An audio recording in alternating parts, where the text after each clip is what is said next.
Up the card to the 6th bout on the UFC 300 card between Holly Holm and Kayla Harrison, who is debuting in this fight.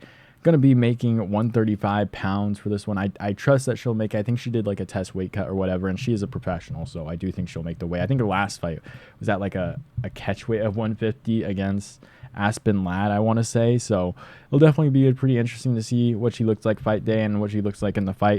135 seems pretty new. Maybe she was at 135 before and I just didn't know, but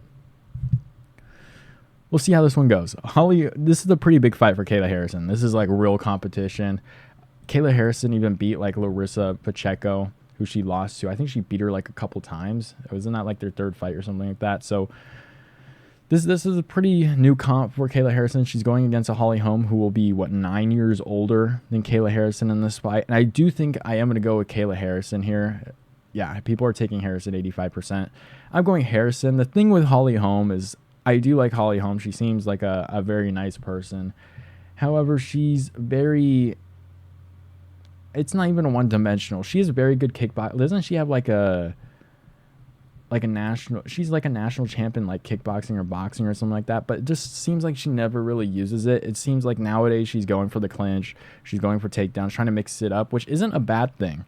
But I just don't think she's as dominant, or not even dominant, but she doesn't stick to her stand-up game as much as I would want her. And you saw what she did against Wendell Silva, went straight for that clinch and ended up getting submitted. I know Wendell Silva got popped for whatever she was on. It wasn't it like Adderall or something. I don't know why I'm getting distracted by these things, but Holly Holm's just going to do the same thing against Kayla Harrison, who's probably, I think, a national champion in judo. I probably should have researched this kind of thing, but Kayla Harrison, if this goes into the clinch, she's just going to hip toss her. Or if Holly Holm tries to take her down, and Kayla Harrison, the much bigger opponent here, who's used to making 150, 155, she's just going to move her. Like, she's going to be much stronger on the ground. My only worry about this fight, and there was complaints when this fight was made, because like, women's fight on UFC 300 is going to be rough. I didn't think this one was too bad, because Kayla Harrison was a pretty anticipated prospect, at least like a year ago when Nunes was still there. So, I mean, I would have been completely fine with this fight, but then they added Andrade Rodriguez, so that one's a little bit rough. But this fight, I'm actually kind of interested to see. My only worry is that it could be super boring, and I can just see Kayla Harrison kind of just laying praying. I don't think she's going to KO Holly Holm. I don't think Holly Holm's going to KO Kayla Harrison in this fight. I do think it's just going to be a little bit of a boring decision here for Kayla Harrison. I do think she wins this one. Maybe it's 29-28. Maybe Holly Holm just does a little bit more damage on the feet, and a weight cut for Kayla Harrison down like 20 pounds than what she's used to cutting to. It's going to be super rough for her, and her chin might not be that good, and she gets dropped a couple times, and maybe that's what wins Holly Holm even this fight.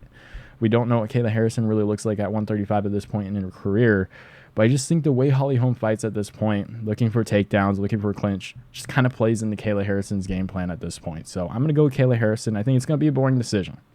I think she's just going to completely out wrestle and grapple, or she's going to judo toss Holly Holm, and she's just going to out wrestle. I can even say grapple. Like, it's not going to be a dominant grappling position. She's just going to be laying on top.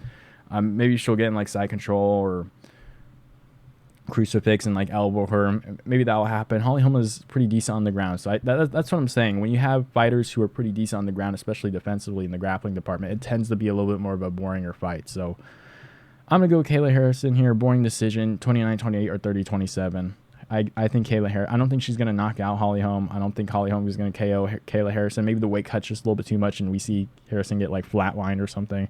I don't think that's going to happen, though. It's a 42-year-old Holly Holm at this point. So I just think Holly Holm's game plan plays right into Kayla Harrison. So I'm going to go Kayla Harrison by decision here. Let me know who you guys think wins down below in the comments, and I'll see you guys next time.